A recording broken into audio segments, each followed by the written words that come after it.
बिंबिसार को गौतम का उत्तर। इंद्र की तरह स्पष्टता और दृढ़ता से जब मगधनरेश ने यह कहा तो उसकी भी बात सुनकर कुमार अपने निश्चय से विचलित नहीं हुआ। वह पर्वत के समान अचल था। मगधनरेश से इस तरह संबोधित किए जाने पर संयत स्थिर राजकुमार ने मैत्रीपूर्ण हृदय से यह उत्तर दिया, राजन, जो कुछ आपने कहा है वह आपके योग्य है। आपका जन्म उस महान कुल में हुआ है जिसका राजचिन्ह सिंह है। आप मित्रों के हितचिंतक हैं। आपके लिए यह स्वाभाविक है कि आप अपने एक मित्र को इस तरह कहें। दुष्शीलों की कुलागत मैत्री शीघ्र ही नष्ट हो जाती है। सुशील ही हैं जो नए नए मैत्रीपूर्ण व्यवहार से पुरानी परंपरागत मैत्री को दीर्घकाल तक बनाए रखते हैं। प्रतिकूल परिस्थिति में ही जो मैत्री का त्याग नहीं करते वे ही सच्चे मित्र हैं। सुखपूर्ण अवस्था में, वैभव की स्थिति में तो कौन मित्र नहीं होता। संपत्ति प्राप्त होने पर अपने मित्रों के लिए तथा धर्म के निमित्त जो उसका उपयोग करते हैं उन्हीं की संपत्ति सार्थक है। जब इसका विनाश भी होता है तब भी यह दुखजनक नहीं सिद्ध होती। हे राजन, आपने जो कुछ भी मेरे बारे में कहा वह आपके औदार्य और मैत्री का ही परिणाम है। मैं भी मंत्रीपूर्ण ढंग से ही आपका समाधान करने का प्रयास करूंगा। मुझे न सांपों से ही उतना भय लगता है और न आकाश से गिरने वाले वज्र से ही उतना भय लगता है, न वायु के झोंकों से प्रेरित आग के शोलों से ही इतना भय लगता है जितना भय इन इंद्रियों के विषयों से लगता है। यह अस्थिर विषय हमारे सुख और संपत्ति के विनाशक, जो संसार में अंतःशून्य और माया के सदृश हैं, आशाकाल में ही आदमी के चित्त को चंचल कर देते हैं। जब वे उसे ग्रस लेते हैं तब तो इनका कहना ही क्या।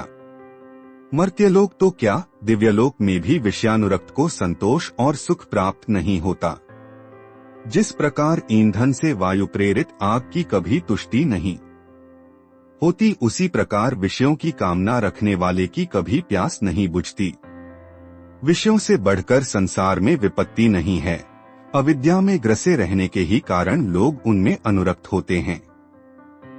एक बार विषयों से भयभीत हो जाने पर कौन बुद्धिमान फिर उनकी कामना करेगा। समुद्र से घिरी सारी पृथ्वी जीत लेने पर भी राजा लोग समुद्र के दूसरी ओर विजयी होने की कामना करते हैं। जिस प्रकार अपने में गिरने वाली नदियों से समुद्र अतृप्त ही रहता है, उसी प्रकार आदमी की कभी भी विषयों से तृप्ति नहीं होती। आकाश से स्वर्ण वर्षा हो चुकने पर भी, चारों समुद्रों को जीत लेने पर भी, शक का आधा राज्य हस्तगत हो जाने पर भी राजा मांधाता विषयों में अतृप्त ही रहा। जब इंद्र ने वृत्त के भय के मारे अपने आप को छिपा लिया था, उस समय नहुष स्वर्ग लोक का सुख भोग कर भी अहंकार के वशीभूत हो ऋषियों से अपनी पालकी उठवा कर भी विषयों में अतृप्त हो रहा था। इन विषय भोग नामधारी शत्रुओं का कौन स्वागत करेगा, जिन्होंने ऐसे ऋषियों पर भी काबू पा लिया जो दूसरे ही पुरुषार्थ में लगे थे, जो वल्कल वस्त्र धारण करते थे, जो फलमूल खाकर ही गुजारा करते थे और जिनकी सांपों जैसी लंबी लंबी जटाएं थीं। विषयासक्त मनुष्यों के दुखों की जानकारी हो जाने पर जो संयत है, उनके लिए यही योग्य है कि वे विषयों के पास न फटकें। विषयासक्त मनुष्य के लिए विषय संबंधी सफलता भी एक विपत्ति ही है, क्योंकि इच्छित विषय की प्राप्ति होने पर वह उससे मदमत्त हो जाने पर जो नहीं करना चाहिए वह करता है और जो करना चाहिए वह नहीं करता, और इससे आहत होकर वह भयानक दुख को प्राप्त होता है।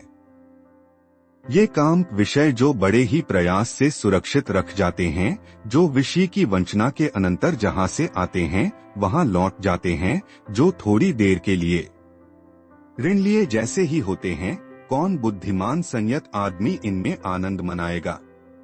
ये काम विषय उल्का के समान हैं, इनके पीछे पड़ने पर ये पिपासा में वृद्धि का कारण होते हैं। कौन बुद्धिमान संयत आदमी इन्हें प्राप्त कर संतुष्ट होगा। ये काम विषय फेंके हुए मांस के समान है, जो राजाओं से लेकर सभी के दुख का कारण होते हैं। कौन बुद्धिमान संयत आदमी इन्हें प्राप्त कर संतुष्ट होगा।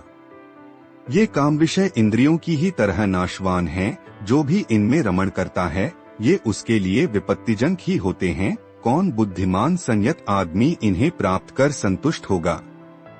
जो संयमी आदमी इन काम विषयों से डसा जाता है ये उसका सुख हर लेते हैं और उसके विनाश का कारण होते हैं। ये एक क्रुद्ध निर्दय सर्प के समान हैं। कौन बुद्धिमान संयत आदमी इन्हें प्राप्त कर संतुष्ट होगा। जिन काम विषयों को भोगने से भी वैसे ही तृप्ति नहीं होती जैसी एक कुत्ते की हड्डी चाटने से, जो सूखी हड्डियों के पंजर के समान है। कौन बुद्धिमान संयत आदमी इन्हें प्राप्त कर संतुष्ट होगा। जो दरिद्र कामांध है, जो विषयाशी का दास है, वह इसी संसार में मृत्यु दुख का अधिकारी है। गीतों के कारण हिरण विनाश को प्राप्त होते हैं, दीपक की चमक के कारण पतंगे आग में जल भून कर जान गंवाते हैं, मांसलोभी मछली लोहे का कांटा निगल जाती है। इसलिए संसार के काम भोग अंत में विनाश का ही कारण होते हैं। यह जो सामान्यतया कहा जाता है कि काम भोग भोगने के लिए है, यदि विचार कर देखा जाए तो उनमें से कोई भी भोग्य पदार्थ नहीं है। अच्छे अच्छे कपड़े और दूसरी भी वैसी ही सभी चीजें अधिक से अधिक दुख के मार्जन मात्र हैं। पानी प्यास बुझाने के लिए होता है, भोजन भूख मिटाने के लिए, घर हवा धूप और वर्षा से बचाने के लिए, और वस्त्र शीत से रक्षा करने के लिए तथा नग्नता ढकने के लिए। इस प्रकार शय्या तंद्रा के विघात के लिए है, वाहन यात्रा की थकावट मिटाने के लिए है, आसन खड़े रहने की थकावट दूर करने के लिए है। इसी प्रकार स्नान शरीर शुद्धि और स्वास्थ्य का साधन है। जितने भी बाह्य पदार्थ हैं वे आदमियों के दुख हरण के ही साधन हैं, वे अपने में भोग्य पदार्थ नहीं हैं। कौन बुद्धिमान आदमी इन दुहक के दूर करने के साधनों को भोग्य वस्तुएं मानकर भोगेगा। जो आदमी सन्निपात ज्वर से ग्रस्त होने पर ठंडी पट्टी आदि को भोग्य वस्तुएं माने, जो कि केवल वेदना को दूर करने के ही उपाय हैं, वही आदमी इन काम विषयों को भोग्य वस्तुओं का नाम दे सकता है। क्योंकि सभी काम विषय अनित्य हैं, इसलिए मैं उन्हें भोग्य विषय मान ही नहीं सकता। जो स्थितियां सुखदायक प्रतीत होती हैं, वही दुखकारक भी बन जाती हैं। गर्म वस्त्र और सुगंधित धूप शीत ऋतु में सुख पहुंचाते हैं, किंतु ग्रीष्म ऋतु में वही अप्रिय बन जाते हैं। चंद्रमा की किरणें और चंदन का लेप गर्मी में सुखकारक होते हैं, किंतु वही सर्दी में अप्रिय बन जाते हैं। क्योंकि संसार की सभी वस्तुएं हानि लाभ यशप्यश सुख दुख आदि द्वंद्वों के अधीन हैं। इसलिए कोई भी आदमी न नित्य सुखी रहता है और कोई भी आदमी न नित्य दुखी। जब मैं इस सुख दुख के मिश्रण को देखता हूँ तो मैं राज्य और दासता को समान ही समझता हूँ, क्योंकि न तो राजा ही हमेशा हंसता रहता है और न दास ही हमेशा रोता रहता है। क्योंकि राजा के सिर पर बड़ी जिम्मेदारी होती है, इसलिए राजा की चिंताएं भी अधिक होती हैं। क्योंकि राजा तो कपड़े टांगने की खूंटी के समान होता है, उसे दूसरों के लिए ही कष्ट सहन करना पड़ता है। जो राजा अपने राज्य पर अत्यधिक निर्भर करता है वह अभागा ही है, जो कि उसे एक न एक दिन त्याग देने वाला है और जिसे वक्रगति ही प्रिय है। दूसरी ओर यदि राजा राज्याश्रित नहीं है तो ऐसे कायर नरेश को सुख ही क्या हो सकता है। और क्योंकि सारी पृथ्वी का राज्य जीत लेने पर भी राजा एक ही नगरी में रह सकता है और उसमें भी केवल एक ही महल में सो सकता है, बाकी सब कुछ क्या दूसरों के ही लिए नहीं है। और राजा को भी एक जोड़ा कपड़ा ही लगता है और भूख मिटाने के लिए थोड़ा भोजन अपेक्षित होता है। इसी प्रकार एक शय्या और एक आसन की ही आवश्यकता होती है, शेष सब तो मत के लिए ही है। यदि इन सब वस्तुओं का उपयोग आदमी का संतोष ही है तो मैं बिना राज्य के भी संतुष्ट हूँ, और यदि कोई इनके बिना ही संतुष्ट है तो क्या ये सब बेकार नहीं हैं? जो मंगलकारी पथ का पथिक है उसे काम भोगों में का प्रलोभन देना योग्य नहीं।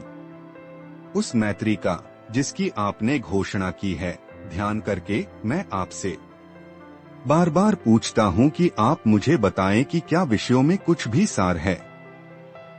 मैंने रोष में आकर गृहत्याग नहीं किया है, और न इसलिए कि शत्रु के बाणों ने मेरे मुकुट को गिरा दिया है, और न मेरी कोई दूसरी फलाकांक्षा ही है जिसके कारण मैं आपके प्रस्ताव का स्वागत नहीं कर रहा हूँ।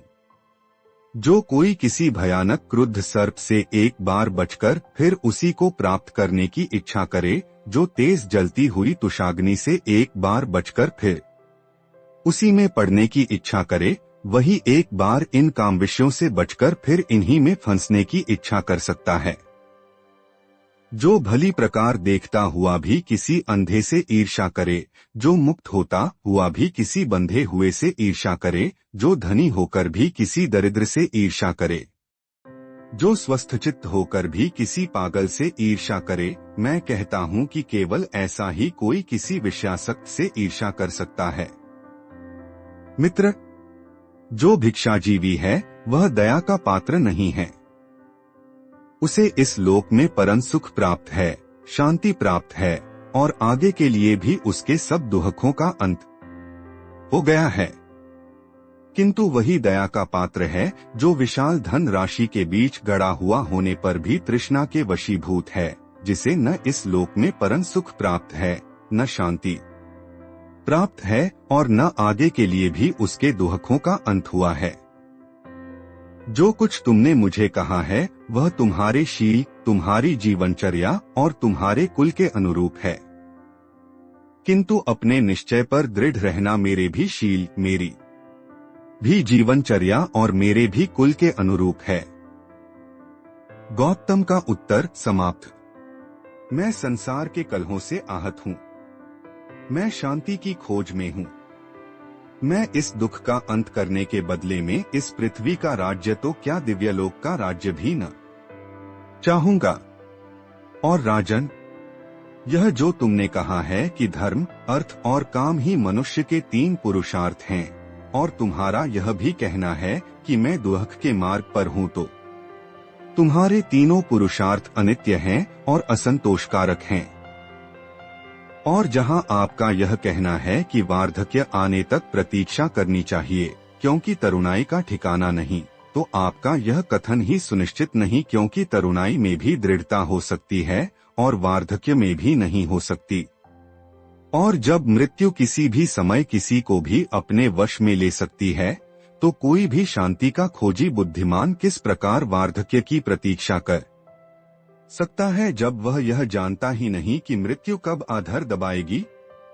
जब वार्धक्य रूपी शस्त्र हाथ में लिए रोगों के तीर चारों ओर बिखेरे मृत्यु प्राणियों को निगल जाने के लिए तैयार खड़ी है, और प्राणी भी उसके मुंह में ऐसे जाते हैं जैसे हिरण जंगल की ओर, तो कोई भी दीर्घायु की भी क्या कामना कर सकता है। चाहे तरुण हो, चाहे वृद्ध हो और चाहे लड़का हो, हर किसी के लिए यही योग्य है कि वह करुणा के धार्मिक पथ पर अग्रसर हो। और जहाँ तक तुम्हारा यह कहना है कि मैं यज्ञ करने में अप्रमादी बनूं, क्योंकि वे मेरे कुल के अनुकूल हैं और महान फलदायी हैं, तो ऐसे यज्ञों को नमस्कार है जिनमें निरीह प्राणियों का वध होता है। किसी भावी फल के लिए किसी भी निरीह प्राणी की हत्या करना किसी भी कारुणिक शील संपन्न मनुष्य को योग्य नहीं, चाहे फिर वह यज्ञ का फल अनंतकालीन ही क्यों न हो। और यदि यह भी न स्वीकार किया जाए कि आत्मसंयम, सदाचार और कामजित होना ही सद्धर्म का अनुकरण करना है, तो भी याज्ञिक होना ठीक नहीं, क्योंकि यज्ञ धर्म के अनुसार ऊंचे से ऊंचा फल पशुओं की हत्या से ही मिल सकता है। दूसरों को दुख देकर इसी जन्म में जो सुख आदमी को प्राप्त होता है, वही जब कारुणिक बुद्धिमान पुरुष के लिए काम्य नहीं, तो फिर किसी अदृश्य दूसरे लोक में जो सुख मिलने की बात कही जाती है, उसके बारे में तो कहना ही क्या। मैं अगले जन्म में मिलने वाले किसी फल की आशा से कोई कर्म करने में प्रेरित नहीं हो सकता। हे राजन, मेरे मन को भावी जन्मों की कल्पना में नहीं मिलना, क्योंकि ऐसे कर्मों की दिशा उसी तरह अनिश्चित और अस्थिर है जैसे बादलों से गिरी वर्षा से प्रताड़ित किसी पौधे की दिशा। राजा ने हाथ जोड़कर कहा, बिना बाधा के आपका उद्देश्य सफल हो। जब भी कभी आपका जीवनोद्देश्य पूरा हो जाए तब फिर इधर पधारने की कृपा करना। गौतम को फिर अपने राज्य में आने के लिए वचनबद्ध कर अपने दरबारियों सहित राजा अपने महल को चला गया।